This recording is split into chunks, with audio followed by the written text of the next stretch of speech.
ಆಗಿನ ಸಂದರ್ಭದಲ್ಲಿ ಇದೇ ಸರ್ಕಾರ, ಇದೇ ಮುಖ್ಯಮಂತ್ರಿ, ಇದೇ ಉಪಮುಖ್ಯಮಂತ್ರಿ ಎಲ್ಲ ಸೇರಿ ಎಕರೆಗೆ 13 ಕೋಟಿ ಫಿಕ್ಸ್ ಮಾಡಿದಾರಲ್ಲ.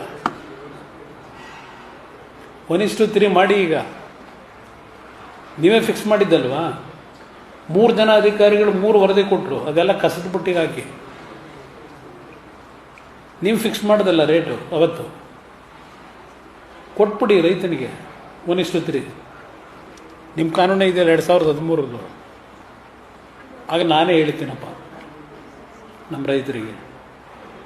ಇವತ್ತು ಅಲ್ಲಿ ಭಾಗದಲ್ಲಿ ರೈತರು ಹಸುಗಳು ಕಟ್ಟಿದ್ದಾರೆ, ಒಳ್ಳೆ ರೇಷ್ಮೆ ಬೆಳೆ ಬೆಳೀತಾ ಇದ್ದಾರೆ. ರೇಷ್ಮೆ ಬೆಳೆ ರೇಟು ಉತ್ತಮ ಅಂತ ರೀತಿಯಲ್ಲಿದೆ. ಭತ್ತ ಬೆಳೀತಾರೆ, ತೆಂಗಿನ ಗಿಡಗಳಿದೆ. ಎಲ್ಲಾದರೂ ಹೋಗಿ ಕನಕಪುರದ ಭಾಗದಲ್ಲಿ ಡ್ರೈ ಲ್ಯಾಂಡ್ ಇದೆಯಲ್ಲ, ಮಾಡಿ ಅಲ್ಲೆಲ್ಲ ಡೈರಿ ಮಾಡೋದ್ರಲ್ಲ. ಆಗ ಆ ಡೈರಿ ಮಾಡಬೇಕಾದ್ರೆ ಅಲ್ಲಿ ರೇಟ್ ಏನಿತ್ತು, ರೈತರಿಗೆ ರೇಟ್ ಎಷ್ಟು ಕೊಟ್ರಿ? ನಿಮ್ಮ ಜೊತೆಲಿರೋ ಪಟಾಲಂಗಳು GPM ಮಾಡ್ಕೊಂಡು ಬೆಂಗಳೂರು ಡೈರಿಯಿಂದ ಎಷ್ಟು ದುಡ್ಡು ತಗೊಂಡ್ರಿ ಆ ಭೂಮಿಗೆ? ಇತಿಹಾಸ ಇದೆ ಇವೆಲ್ಲ. ಅದು ಎಲ್ಲರನ್ನೂ ಕರೆಯೋದಕ್ಕೆ ಯಾರು ಹೋಗ್ತಾರಲ್ಲ ಅವ್ರ ಹತ್ರ ದುಡ್ಡಿಲ್ಲ. ಇವ್ರ ಯೋಗ್ಯತೆಗೆ ಅಲ್ಲಿ ದುಡ್ಡು ಕೊಡೋದಕ್ಕೆ ಎಲ್ಲಿದೆ ದುಡ್ಡು? ಇವತ್ತು ಅಕ್ವೈರ್ ಮಾಡ್ಕೊಂಡು ದುಡ್ಡು ಕೊಡೋದಕ್ಕೆ ರೈತರಿಗೆ ಎಲ್ಲಿಟ್ಟವ್ರು ದುಡ್ಡನ್ನ ಇವರು? ಇಂಥ ದುಸ್ಸಾಹಸ ಯಾಕೆ ನಾನು ಕೇಳ್ತಕ್ಕಂಥ? ಯಾಕೆಂದರೆ ಇದೇ HK ಪಾಟೀಲ್ ಇವತ್ತು ಕಾನೂನು ಸಚಿವರು, ಅವರಿಗೆ ನೆನಪಿಸ್ಕೊಡ್ತೀನಿ. ಇದೇ HK ಪಾಟೀಲ್ ಅಧ್ಯಕ್ಷತೆ ಉಗ್ರಪ್ಪನವರು, ಗ್ರೇಟ್. ಇವ್ರದ್ದೆಲ್ಲ ಒಂದು ಸಮಿತಿ ಮಾಡಿ 2006-7 ನಾನು ಬೆಂಗಳೂರಿನ ಒಂದು ಬೆಳವಣಿಗೆಯನ್ನು ಸ್ವಲ್ಪ ಸಮಸ್ಯೆಗಳನ್ನು ಬಗೆಹರಿಸಬೇಕು ಅಂತ ಹೇಳಿ 5 ಟೌನ್ಶಿಪ್ಗೆ ತೀರ್ಮಾನ ಮಾಡಿದ್ದು ನಾವು. ಅದು ರೈತರು ಭೂಮಿಯೆಲ್ಲ ಒಡೆಯಲಿಕ್ಕೆ ಕುಮಾರಸ್ವಾಮಿ ಬೆಂಗಳೂರು ಸುತ್ತಮುತ್ತ ಇದಕ್ಕೆಲ್ಲ ಕೈ ಹಾಕಿರೋದು ಅಂತೇಳಿ ಸತ್ಯ ಶೋಧನಾ ಸಮಿತಿ ಅಂತೇಳಿ HK ಪಾಟೀಲ್ರೆ ನೀವೇ ಕೊಟ್ರಲ್ಲಪ್ಪ, ಹೋಗಿ ಎಲ್ಲ ಕಡೆ ಸತ್ಯ ಶೋಧನಾ ಸಮಿತಿ ಇಟ್ಕೊಂಡು.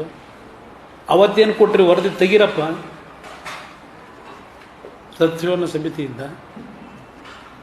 ಈಗ ಟೌನ್ಶಿಪ್ ಮಾಡಬೇಕು ಅಂತ ಈಗ ಏನು ಜನಗಳನ್ನ ಉದ್ಧಾರ ಮಾಡಿಬಿಡ್ತೀವಿ ಅಂತೇಳಿ ಬಂದವರಿಗೆ.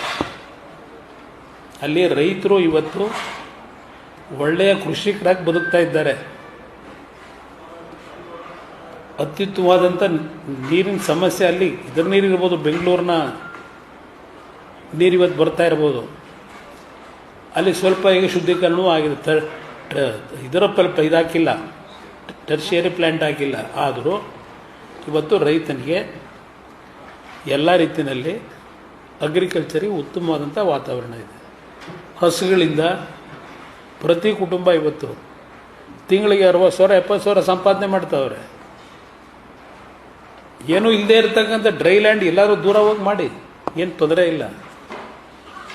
ನಾನೇನು ಬೆಂಗಳೂರಿನ ಅಭಿವೃದ್ಧಿಗೆ ಟೌನ್ಶಿಪ್ ಬಗ್ಗೆ ಇನ್ನೊಂದ್ರ ಬಗ್ಗೆ ಚರ್ಚೆ ಮಾಡ್ತಿಲ್ಲ.